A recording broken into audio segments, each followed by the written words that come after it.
السلام علیکم ناظرین اکرام، امید ہے آپ سب خیر و عافیت کے ساتھ ہوں گے۔ ہم آپ کا نعمان بن ثابت اکیڈمی میں استقبال کرتے ہیں۔ پچھلی ویڈیوز میں ہم نے نمازوں کی شرطوں کا بیان شروع کیا تھا، جس میں سے 2 شرطیں ہو چکی ہیں۔ اب تیسری شرط دیکھتے ہیں۔ تیسری شرط کون سی ہے؟ تیسری شرط ہے استقبال قبلہ، یعنی قبلے کی طرف، کعبہ شریف کی طرف منہ کر کے نماز پڑھنا۔ اس کے لیے اللہ رب العزت قرآن مجید میں ارشاد فرماتا ہے: سَيَقُولُ السُّفَهَاءُ مِنَ النَّاسِ مَا وَلَّاهُمْ عَنْ قِبْلَتِهُمُ الَّتِي كَانُوا عَلَيْهَا قُلْ لِلَّهِ الْمَشْرِقُ وَالْمَغْرِبُ وَيَهْدِي مَن يَشَاءُ إِلَىٰ صِرَاطٍ مُّسْتَقِيمٍ، جس کا ترجمہ اعلیٰ حضرت یوں بیان فرماتے ہیں: بے وقوف لوگ کہیں گے کہ جس قبلہ پر مسلمان لوگ تھے انہیں کس چیز نے اس سے پھیر دیا؟ تم فرما دو اللہ ہی کے لیے مشرق و مغرب ہیں، جسے چاہتا ہے سیدھے راستے کی طرف ہدایت فرماتا ہے۔ حضور اقدس صلی اللہ علیہ وسلم نے 16 یا 17 مہینے تک بیت المقدس کی طرف منہ کر کے نماز پڑھی، اور حضور کو پسند تھا کہ کعبہ قبلہ بنے، تو پھر آیت کریمہ نازل ہوئی اور اللہ رب العزت نے آگے ارشاد فرمایا، جس کا ترجمہ ہے: جس قبلہ پر تم پہلے تھے ہم نے پھر وہی اس لیے مقرر کیا کہ رسول کی اتباع کرنے والے ان سے متمیز ہو جائیں، جو ایڑیوں کے بل لوٹ جاتے ہیں، اور بے شک یہ شاق ہے مگر ان پر جن کو اللہ تعالیٰ نے ہدایت کی، اور اللہ تعالیٰ تمہارا ایمان ضائع نہ کرے گا۔ بے شک اللہ لوگوں پر بڑا مہربان ہے۔ اے محبوب، آسمان کی طرف تمہارا بار بار منہ اٹھانا ہم دیکھتے ہیں، تو ہم ضرور تمہیں اس قبلے کی طرف پھیر دیں گے جسے تم پسند کرتے ہو، تو اپنا منہ یعنی کہ نماز میں مسجد حرام کی طرف پھیرو، اور اے مسلمانوں، تم جہاں کہیں ہو اس کی طرف منہ کرو، اور بے شک جنہیں کتاب دی گئی وہ ضرور جانتے ہیں کہ وہی حق ہے ان کے رب کی طرف سے، اور اللہ ان کے کتکوں سے غافل نہیں ہے۔ اس میں مسئلے بیان فرماتے ہیں، علامہ امجد علی اعظمی فرماتے ہیں کہ نماز اللہ ہی کے لیے پڑھی جائے اور اسی کے لیے سجدہ ہو، نہ کہ کعبہ کو۔ اگر کسی نے معاذ اللہ کعبہ کے لیے سجدہ کیا، حرام و گناہ کبیرہ کیا، اور اگر عبادت کعبہ کی نیت کی، جب تو کھلا کافر ہے، غیر خدا کی عبادت کفر ہے۔ یعنی کہ نماز جو ہے وہ خالص اللہ تعالیٰ کے لیے ہے، اس کے علاوہ کسی کی عبادت جائز نہیں ہے، ٹھیک ہے، اور کسی اور کے لیے سجدہ کرنا بھی جائز نہیں ہے۔ تو اگر کسی نے سجدہ کیا اور اس کے دل میں یہ نیت تھی، اس نے یہ سوچ یہ سمجھ کر کے سجدہ کیا کہ میں کعبہ کو سجدہ کرتا ہوں، تو یہ بھی حرام ہے۔ لیکن اگر اس نے اس نیت سے سجدہ کیا کہ میں کعبہ کی عبادت کرتا ہوں، تو پھر یہ کفر ہے، اس لیے کہ اللہ کے علاوہ کسی اور کی عبادت کی جائے یہ کفر ہے، اللہ کے سوا کوئی عبادت کے لائق نہیں ہے۔ اور آگے فرماتے ہیں استقبال قبلہ عام ہے کہ بعین ہی کعبہ معظمہ کی طرف منہ ہو، جیسے مکہ مکرمہ والوں کے لیے، یا اس جہت میں منہ ہو جیسے اوروں کے لیے۔ یعنی تحقیق یہ ہے کہ جو عین کعبہ کی سمت خاص تحقیق کر سکتا ہے، اگرچہ کعبہ آڑ میں ہو، جیسے مکہ معظمہ کے مکانوں میں، جبکہ مثلا چھت پر چڑھ کر کے کعبہ کو دیکھ سکتے ہوں، تو عین کعبہ کی طرف منہ کرنا فرض ہے، جہت کافی نہیں۔ اور جیسے یہ تحقیق ناممکن ہو، اگرچہ خاص مکہ معظمہ میں ہو، اس کے لیے جہت کعبہ کو منہ کرنا کافی ہے۔ یعنی کہ اگر کوئی شخص ایسی جگہ پر ہے جہاں سے اسے کعبہ دکھائی دے رہا ہے، تو پھر اس کے لیے کعبہ عین ہی کعبہ کی طرف منہ کرنا ضروری ہے۔ لیکن اگر کوئی ایسی جگہ ہے جہاں سے اسے کعبہ دکھائی نہیں دے رہا ہے، تو کعبہ کی سمت میں، کعبہ کی جہت میں، کعبہ کی دشا میں منہ کرنا ہی کافی ہوگا۔ اور کعبہ معظمہ کے اندر نماز پڑھی تو جس رخ چاہیں پڑھے، کعبہ کی چھت پر بھی نماز ہو جائے گی، مگر اس کی چھت پر چڑھنا ممنوع ہے۔ اگر کوئی کعبہ معظمہ کے اندر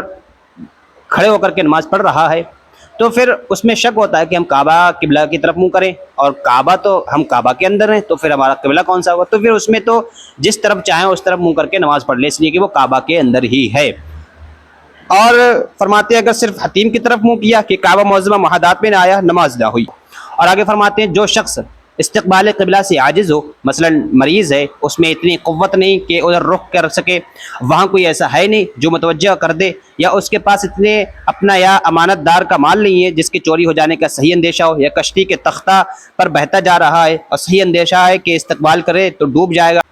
یا شریر جانور پر سوار ہے کہ اترنے نہیں دیتا، اتر تو جائے گا مگر بے مددگار سوار نہ ہو جائے گا، تو یہ بوڑھا ہے کہ پھر خود سوار نہ ہو سکے گا، اور ایسا کوئی نہیں جو سوار کرا دے، تو ان سب صورتوں میں جس رخ نماز پڑھ لے، اور اعادہ بھی نہیں ہے۔ ہاں سواری کے روکنے پر قادر ہو تو روک کر پڑھے، اور ممکن ہو تو قبلہ کو منہ کرے، ورنہ جیسے بھی ہو سکے اگر رکنے میں قافلہ نگاہ سے مخفی ہو جائے تو سواری ٹھہرانا بھی ضروری نہیں ہے، یوں ہی روانی میں پڑھے۔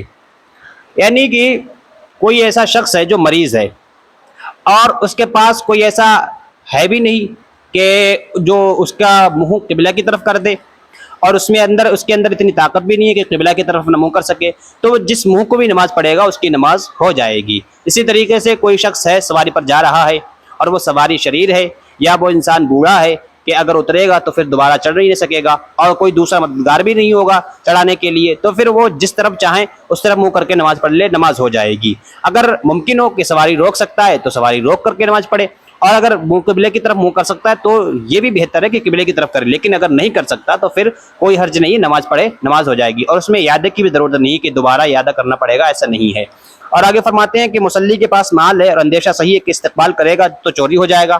ایسی حالت میں کوئی ایسا شخص مل گیا جو حفاظت کرے، اگرچہ باجرت مثل استقبال فرض ہے، یعنی جب کہ وہ اجرت حاجت اصلیہ سے زائد کے پاس ہو یا محافظ آئندہ لینے پر راضی ہو، اور اگر وہ نقد مانگتا ہے اور اس کے پاس نہیں ہے، یا مگر حاجت اصلیہ سے زائد نہیں ہے، یا مگر وہ اجرت اصل سے بہت زیادہ مانگتا ہے، تو اجیر کرنا ضرور نہیں، یوں ہی پڑھے، یعنی کہ نماز پڑھنے والے کے پاس مال ہے اور اس کے پاس کوئی دوسرا شخص نہیں ہے کہ وہ اس مال کی حفاظت کرے، اس لیے کہ اگر وہ مال رکھتا ہے اور قبلے کی طرف منہ کرتا ہے تو چوری ہونے کا اندیشہ ہے، اور صحیح اندیشہ ہے، تو ایسی حالت میں یہ ہے کہ وہ جدھر چاہیں ادھر منہ کر کے نماز پڑھے، چاہے اپنے مال کی طرف منہ کر کے نماز پڑھ لے، نماز ہو جائے گی۔ لیکن اگر وہاں پر کوئی ایسا شخص ہے جو اجرت لیتا ہے اس کی حفاظت کرنے پر، مال کی حفاظت کرنے پر اجرت لیتا ہے، تو اجرت کا یہ معاملہ ہے کہ اگر وہ ضرورت سے زیادہ، یعنی کہ جو اجرت لی جاتی ہے اس سے زائد مال مانگتا ہے، اس سے زائد روپیہ پیسہ مانگتا ہے، اس سے زائد اجرت مانگتا ہے، تو پھر اس کے لیے ضروری ہے کہ وہ ایسے ہی نماز پڑھے، اسے اجرت نہ دے۔ اور فرماتے ہیں کہ کوئی شخص قید میں ہے اور وہ لوگ اسے استقبال سے مانے ہیں، تو جیسے بھی ہو سکے نماز پڑھ لے، پھر جب موقع ملے وقت میں یا بعد میں تو اس نماز کا اعادہ کر لے۔ یعنی کہ کوئی شخص جیل میں گیا یا قید میں گیا اور وہاں ایسے شریر لوگ ہیں جو اسے قبلے کی طرف منہ کر کے نماز پڑھنے نہیں دے رہے ہیں، روک رہے ہیں، یا صحیح اندیشہ ہے کہ وہ اسے ماریں گے یا اس کی ڈانٹ ڈپٹ کریں گے، جو بھی مطلب اسے روک رہے ہیں قبلے کی طرف منہ کرنے کے لیے، تو پھر اس کے لیے ضروری ہے کہ وہ جدھر ہو سکے ادھر نماز پڑھ لے، اور بعد میں جب رہا ہو جائے تو پھر اس کے اوپر ان نمازوں کا اعادہ ہوگا، وہ اعادہ کرے گا۔ اور فرماتے ہیں کہ تحری کر کے نماز پڑھی، بعد کو معلوم ہوا کہ قبلے کی طرف نماز نہیں پڑھی گئی، اعادہ کی حاجت نہیں ہے۔ یعنی کہ کسی نے بہت سوچ بچار کیا، کہیں جنگل میں پھنس گیا یا کہیں صحرا میں پھنس گیا جہاں سمت کا معلوم نہیں چل رہا ہے کہ ہم کس ڈائریکشن میں ہیں، اور ہمیں یہ بھی معلوم نہیں ہے کہ قبلہ کس ڈائریکشن میں، قبلہ کس طرف ہے، تو پھر اس نے تحری کی، بہت سوچا بچارا، پھر اس کا جدھر دل جما اس نے ادھر نماز پڑھ لی، لیکن نماز پڑھنے کے بعد معلوم ہوا کہ قبلے کی طرف نماز نہ پڑھی، تو پھر ہو گئی، اس کی نماز ہو جائے گی اور اعادے کی ضرورت بھی نہیں ہوگی۔ امید ہے آپ کو یہ ویڈیو پسند آئی ہوگی، اور پسند آئی تو لائک اور شیئر کریں، ہمارے چینل کو سبسکرائب کریں۔ ویڈیو دیکھنے کے لیے بہت بہت شکریہ۔